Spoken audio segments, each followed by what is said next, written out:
Depuis le 1er janvier 2026, la loi du 24 octobre 2025, dite Loi Senior, a mis en place un nouveau dispositif, la période de reconversion, qui prend la suite de la période Pro-A et du mécanisme Transco.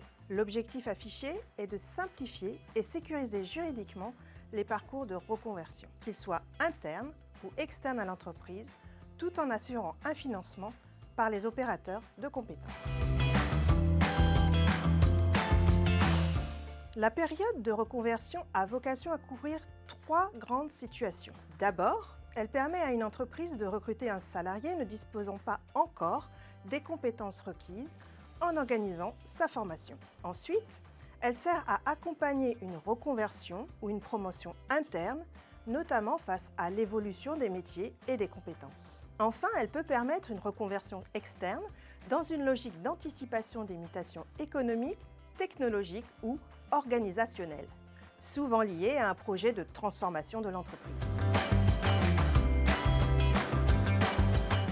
La période de reconversion doit conduire à une qualification ou à une certification reconnue. Il peut s'agir d'une certification enregistrée au RNCP, d'un certificat de qualification professionnelle de branche ou interbranche, ou encore d'un ou plusieurs blocs de compétences. Elle peut également permettre l'acquisition du socle de connaissances et de compétences. Oui, la période de reconversion peut se dérouler dans l'entreprise ou en dehors. En cas de reconversion interne, le contrat de travail est maintenu et le salarié perçoit sa rémunération. Un accord écrit entre l'employeur et le salarié fixe les modalités d'organisation, notamment la durée. En cas de reconversion externe, le contrat de travail est suspendu. Le salarié est alors accueilli dans une autre entreprise via un CDD d'au moins 6 mois ou un CDI comprenant une période d'essai. Là encore, un accord écrit est obligatoire pour sécuriser la suspension du contrat et prévoir le cas échéant les conditions d'un retour anticipé.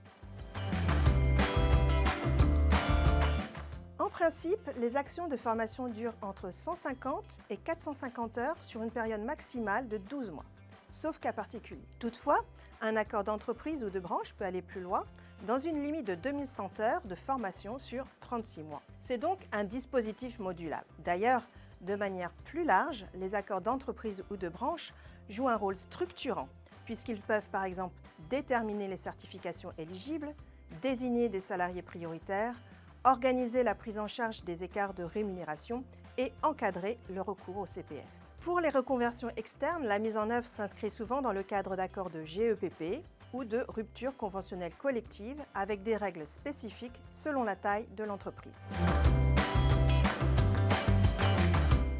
2 situations sont possibles. Si, à l'issue de la période d'essai, le salarié et l'entreprise d'accueil souhaitent poursuivre la relation de travail, le contrat avec l'entreprise d'origine est rompu, selon les règles de la rupture conventionnelle ou d'un commun accord pour les CDD. Cette rupture n'est pas assimilée à un licenciement économique. En revanche, si au terme de la période d'essai, salarié ou employeur ne souhaite pas poursuivre la relation contractuelle, le salarié réintègre son entreprise d'origine sur son poste initial ou un poste équivalent, avec une rémunération au moins équivalente. S'il refuse cette réintégration, la rupture du contrat se fait dans les mêmes conditions, par rupture conventionnelle ou d'un commun accord pour les CDD. Les frais pédagogiques des actions de formation, voire des frais annexes, sont principalement financés par les OPCO. Ces derniers fixent les conditions de financement, conditions d'âge, d'ancienneté, etc., dans le respect d'un montant forfaitaire fixé par les branches professionnelles ou à défaut fixé à 9,15 € par heure. Le dispositif peut aussi être cofinancé par le CPF du salarié avec son accord. La mobilisation du CPF est plafonnée à 50% des droits pour une reconversion interne, mais sans plafond pour une reconversion externe.